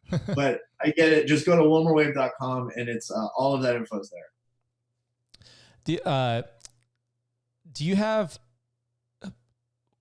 have a long queue as far as surfboards go? How does that work? Yeah, that's a great question. We actually, one of the biggest challenges we ever had at One More Wave, actually before COVID, that's been a decent challenge, but was we were so backlogged that we were backlogged with maybe 70 custom boards, right? Which is crazy. It's crazy. You talk to if there's any surfboard factories out there listening, they're like, yeah, that's ridiculous. And especially our boards are, we're sometimes, like I was saying, like we're glassing in and we're putting in Marine Corps globes and anchors inside of boards or patches or whatever it might be. So we get crazy, like crazy. And so, so, it's awesome. So it's not even just awesome. Like a custom factory that we have. It's like custom, like really, really custom type stuff. And so we actually had to stop accepting applications so that we could clear that queue. And we learned a lot from that. It wasn't, sure, was it, I'm not mad about it or anything, like we're not mad, but it was, man, we could have helped more veterans if we could have, made things more efficient, which really was great for us as an organization that we got it together, we cleared the queue. And now we're, like I mentioned, now we do foam tops. So you either get a foam top or a custom board it's just a paint, or a white, right? And then you get the really crazy, there's 3 different categories. So that has really helped us out. So there's a queue, but it takes about, if you qualify for one of the true custom boards, by the time you apply and you're working with the graphic design team, that once you say, yes, that design's good, it can take anywhere from 6 to 8 weeks for us to make a truly customized board. And then if you want a foam top, or if you get a foam top, it's pretty much, once you're applied, like it is shipping to your house. So it's slow shipping because it's such a big thing, but I would say give it 1 to 2 weeks And then the other boards that are that kind of custom handshake board without all the colors and everything, that one we can crank out and get to probably within a month. So we've really improved our process. Even 8 weeks for what you're doing is so fast. If you It's think taken about us a long time to get there. Considering that, yeah, oh yeah, I'm sure the lessons learned along the way, like you were saying, and it has to have been really, what's the word? Let's just say, crazy for your shapers too, who probably had to learn this, make this stuff up along the way, in a lot of instances. Yes, absolutely. I'm glad you brought that up, because our shapers are, not only are they, as I mentioned, world-class shapers, highly sought after in the surfboard industry, but they also have the creative mind to actually branch out and try a lot of these new designs. A lot of shapers, they're putting their name on it, right? So if anybody doesn't know, a hand shaper, surfboard shaper, will sign his name and based on a board, and that will essentially mean, like, I'm signing my reputation on this, that this thing is badass. And so, these guys that are pushing the envelope, some of the designs we've had, have been truly cutting edge in the world. I mean, I don't think anywhere else in the world is anybody making this adaptive equipment like we are. And if they are, I hope they are, right? But I just haven't seen it yet. And then, but when it comes to just surfboard shapes, like your standard shapes, I truly believe that we are as world-class as any surfboard manufacturer on the market today. So to their credit, I am so proud of them and how creative they've been, because a lot of surfboard shapers, we've worked with lots, but the ones we have now, they've all been great, but they may look at a design and be like, ooh, I'm not going to risk my reputation on this crazy board for a one-legged, vet that is really shredding and this and that. And so, and it's okay, cool, like, thank you so much for the work you've done, but we're going to find somebody that, like, we want to push these vets, right? And so we need to get them that way.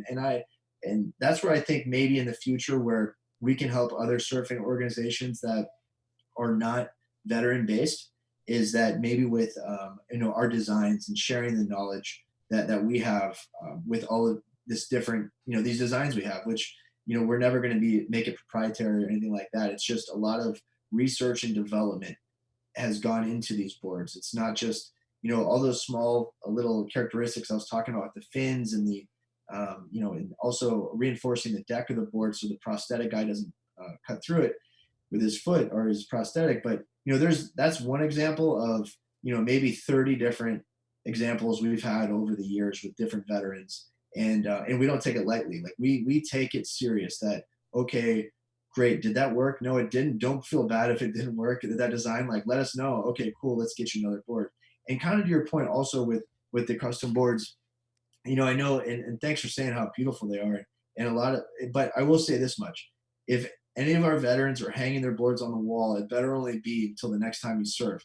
Like, it better be until, like, next week, right? Because we push those guys. We've made these boards, and they're not meant just for wall hanging, right? Like, they're meant to, yes, they can be a wall hanger and a conversation piece, but you're going to grab that thing and get out there, right? And you're going to ride it. You're going to break it. We're going to fix it for you, obviously at no cost. And we're going to get you back out in there. And then hopefully you can give us more feedback so that we can make a more higher performance board for you to push yourself. So that's where we're at with everything. That's so awesome. That was so motivating to just listen to you say that right now. I want to go, like, surf right now, and I don't even have a surfboard.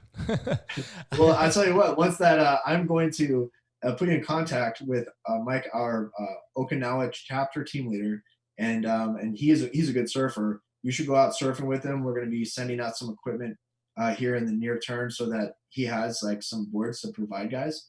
And you should get out there. And he's a good surfer. I mean, man, you got, like, crystal clear, beautiful water out there. Yep. Like, you got, no better time than now. Yep. I'm ready to do that. So, dude, that's so awesome. You guys are the real deal, man. No joke. Like, what you're doing is really next level. Like, is it weird being in the veteran nonprofit space, which is a sea, so to speak, of organizations to sort through, that offers so many different things, and there's so many varying levels of authenticity to them and commitment. And Right? while I believe that all of them have their hearts in the right place, they're not all equal. Sure. But do you think, have you found that being that veteran nonprofit space is difficult to navigate or easy, or do people, when they first hear about you and meet you, are they excited or skeptical, or how does that normally go? Yeah, I mean, all the above. I would say for us at One More Wave, certainly, yes, there's, not all nonprofits are created equal. And certainly every nonprofit should be looked over their finances with a fine tooth comb. Because I believe that if somebody goes to donate money, it should go to the cause, it should be done right. And I think what gives One More Wave our own secret sauce is that we have all been in that situation of dark places, all of us that work there. So we know where you've all been. In some cases, we are there. We are you. And actually, a lot of cases, we are you. So the pride of helping that veteran and the ideas that have come out to shape who we are have all come out of a deep, I don't know, like a deep want to help. And that's just who we are. And we've always prided ourselves on that, and not trying to compare ourselves too much to other organizations. Don't get me wrong. I get inspired all the time by incredible organizations and I look up to them, and that does happen. But certainly we know what we're doing. It's been 5 years now. And we have, we're just excited, man. Like I said, the best payment that I've ever had, and I've never received a payment from One More Wave, but the best payment I've ever seen is when you're surfing with one of the vets that you've helped create their board, and they surf that a wave, and then they, at the end of it, they wipe out, they get up, and they have that huge smile that I was mentioning before, just that boyhood smile, that just that primal, I am fucking happy, right? Thank you. And you just see that even from a distance, even if they're not smiling at you, you just know. And then just imagine there's a half a dozen One More Wave guys behind you cheering them on. And at that moment, you see that smile, and that's priceless. You could be the richest man in the world. You could be like, Elon Musk or someone who's incredible, but like you could have so much money, you can't buy that. You know what I mean? That here's this veteran that is maybe all like closed up, isn't smiling, is pissed off. You get them in the water and they catch that wave, and now they're happy, albeit maybe for just 30 seconds, right? And then maybe they go back to being grumpy. But you know what? We're going to get them on One More Wave, and we're going to get them in there to break that sympathetic nervous system down back to where it should be. And I think if we just continue to do that at One More Wave, where it's just all about the veteran and it's all about helping that, as I mentioned before, 100 veterans properly versus 1,000 veterans half-assed, right? Because I want that veteran to know that, man, in 6 months, Alex or Rob or Kyle are going to give me a call to check up on me. I better be surfing. They're going to want to know what's going on. Have I been doing the group me and this and that? And it's all out of love, right? It's not out of to be a stickler. It's not like we're going to come grab your board. It's going to be, you know what I mean? Like, oh, repo. Yeah, we have a secret tracker in your board. This new program we developed, but it's not that. It's just like, it truly is like, how's your wetsuit? Cool. We've got a couple other veterans. You guys should link up and surf. How's your board? Oh, you broke a leash? No problem. One's coming in the mail. It's like, let's just keep getting you in the water. So I think our secret sauce has just been, one, we are you.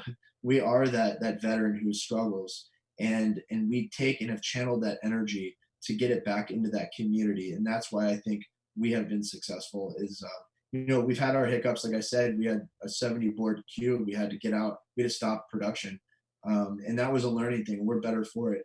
But, and going forward, if we get another major surge, like we're ready. And that made us better actually as an organization going through that, because 6 months later, the COVID lockdown happened. And then now, just like any business, nonprofits, people aren't just donating like they used to, of course, right? Because so many people are out of work. So we had to get creative. But since we had been through some tough times, we just circled the wagons, and we've been doing well. And I'm proud of our team for doing that. It's certainly a joint effort, and guys are working their asses off, and it's been awesome to see. Yeah.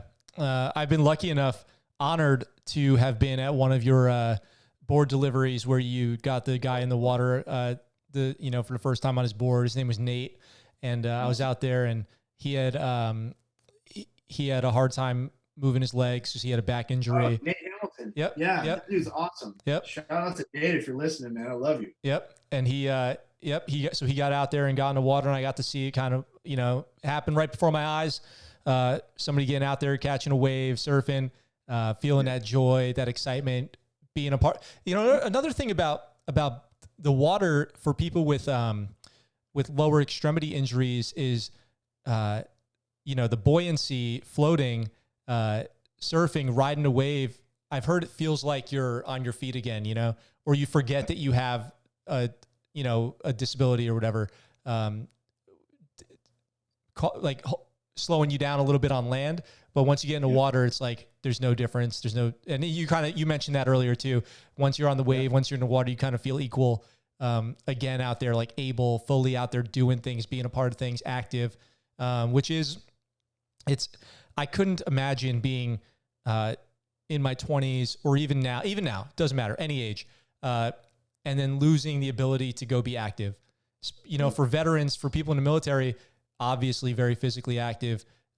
Hopefully you were before you joined the military. Hopefully you will be after you leave the military.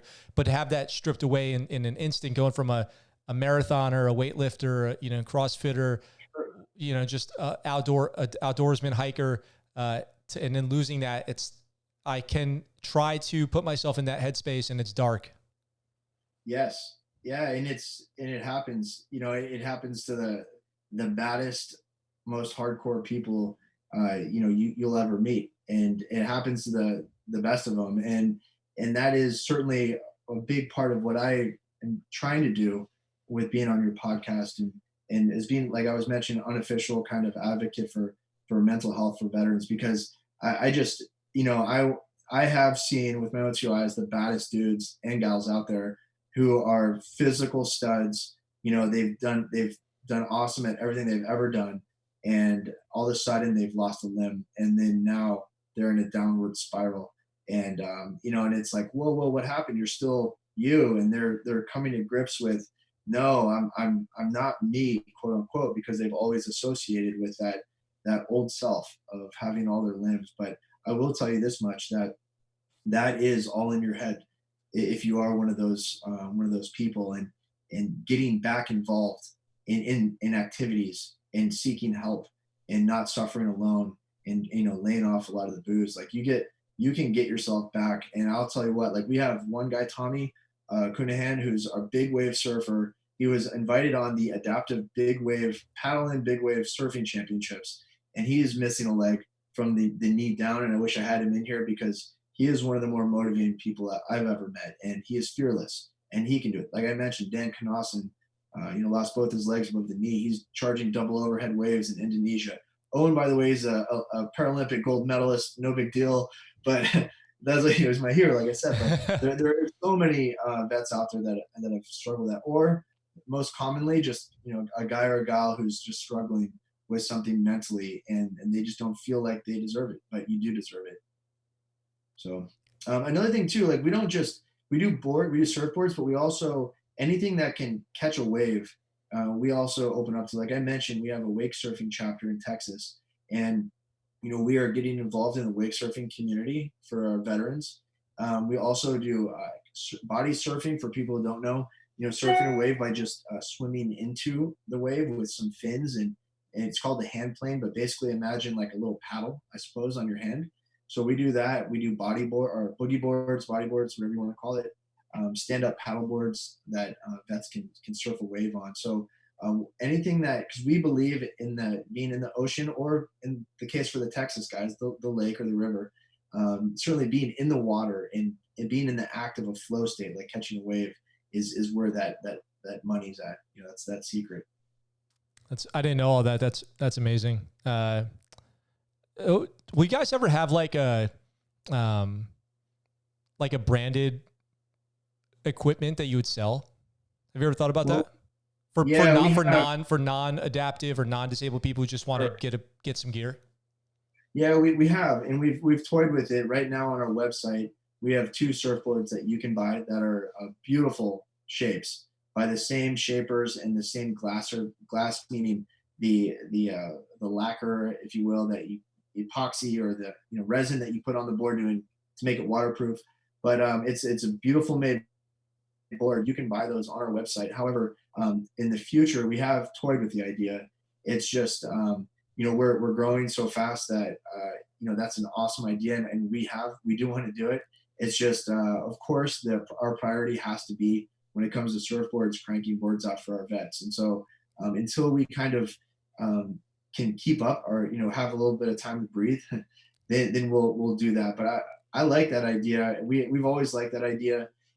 Like I mentioned, we feel really strongly in our boards and our product that I would want to buy. If I didn't know anything about One More Wave and I saw one of the boards compared to any board that you see at a nice surf shop in, let's say, San Diego, I hold our board up in quality compared to anything you can possibly buy. And so I certainly see us potentially doing that in the future, but right now we're just got a lot of plates spinning.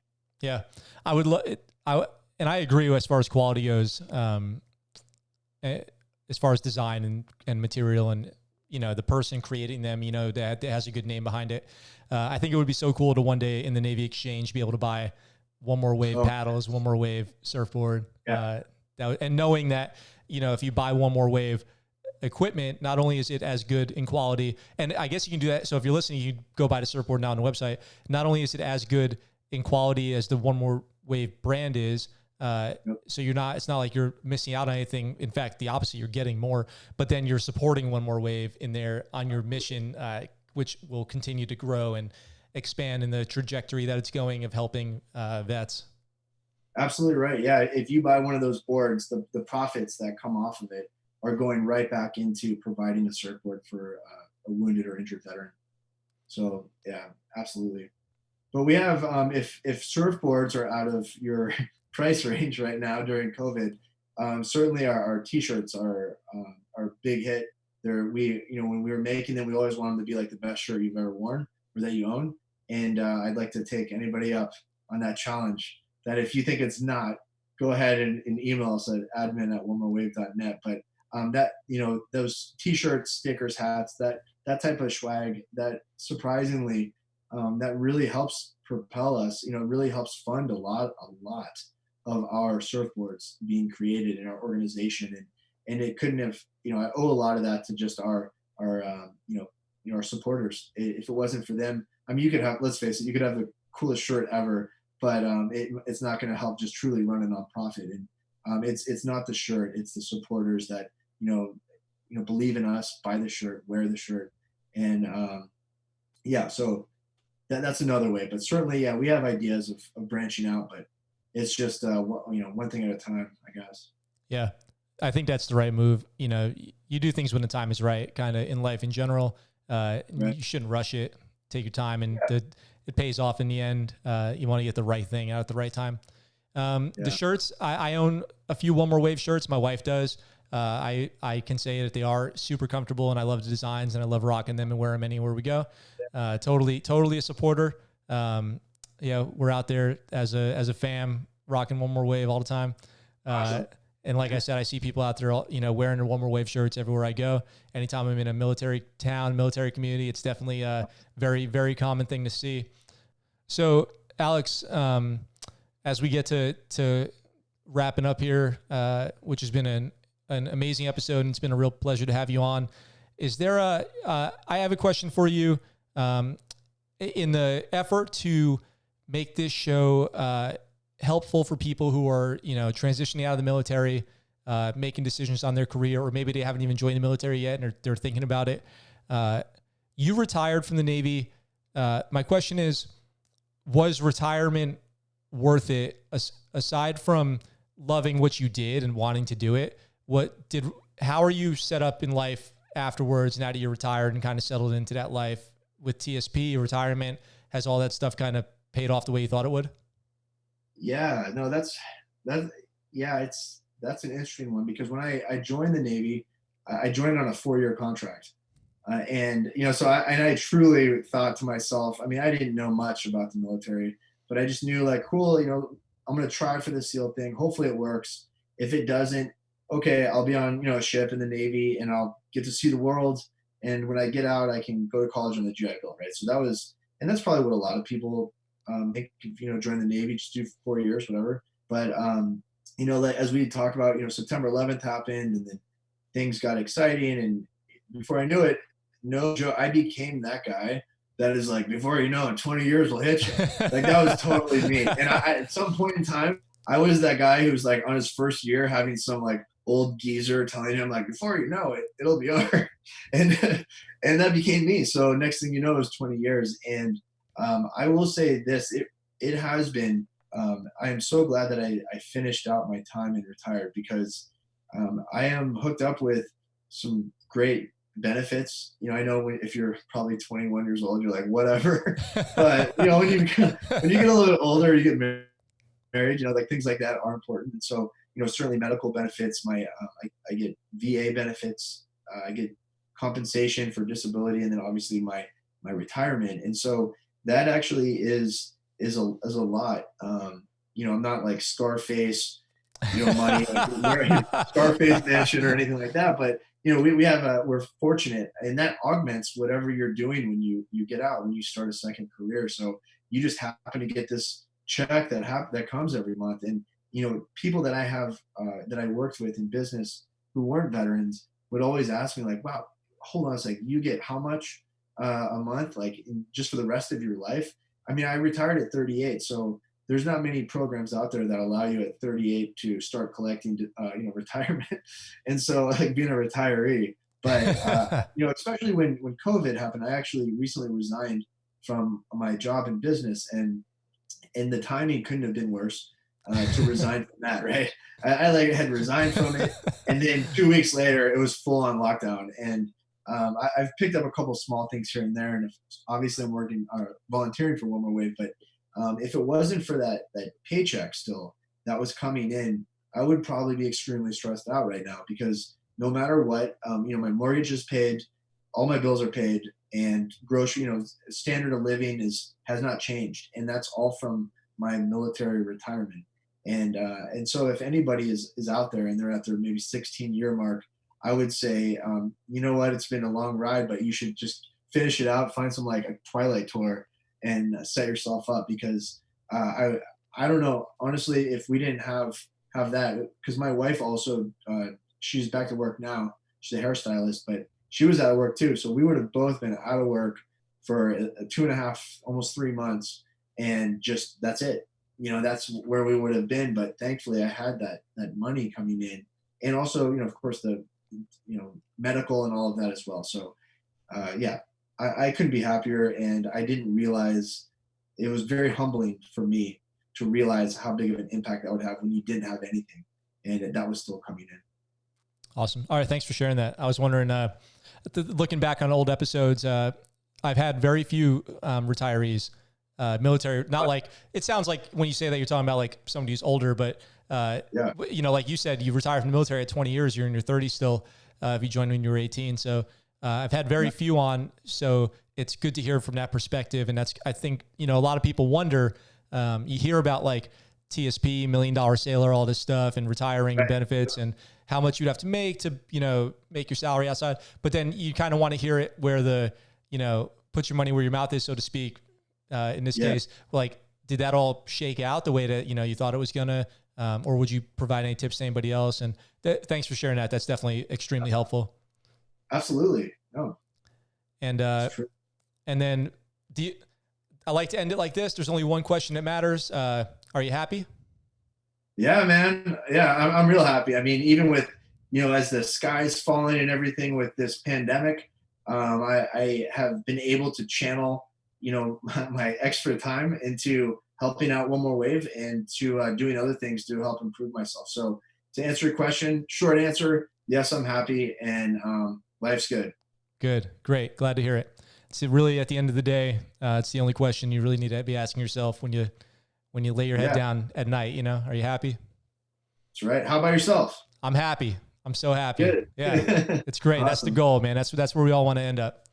Absolutely. So Alex, onemorewave.com will get you there. #1 M Wave on all social media handles. Basically, you guys are active on there. You're on YouTube. You're on Instagram. You're on Facebook. You've got the Starbucks documentary that people can go check out. online, and the ways to donate or get involved, or to head over to the One More Wave website where you can buy gear or donate or get involved. And the way to apply is on the onemorewave.com website, where the application is. And I was browsing the application before we started today, and there's just a handful of, data you fill in, and then DD214 or some kind of other proof of service that you would need to have equivalent, some way to prove service, and then you're good to go. Yeah, we have it set up to where, in theory, you can do it all off your smartphone. So you could just go on it, take, and then just have your DD214, take a picture of it right there, upload it. And I know some people, if you're not sure where you find that, the DD214, just go ahead and Google it. How do I find my DD214? That you know what I mean? And then and it's that easy. Yeah, should be framed above your bed. Yeah, exactly. Yeah, right. Yeah, right. All of the major things that you own. All right. It was so great to have you here today. I had a great time talking to you. We will have to do this again soon.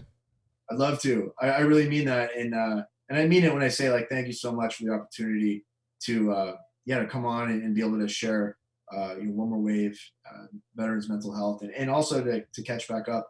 It's always good to catch up with an old friend. So thanks for having me on. Thank you. That means a lot. The honor was mine, truly.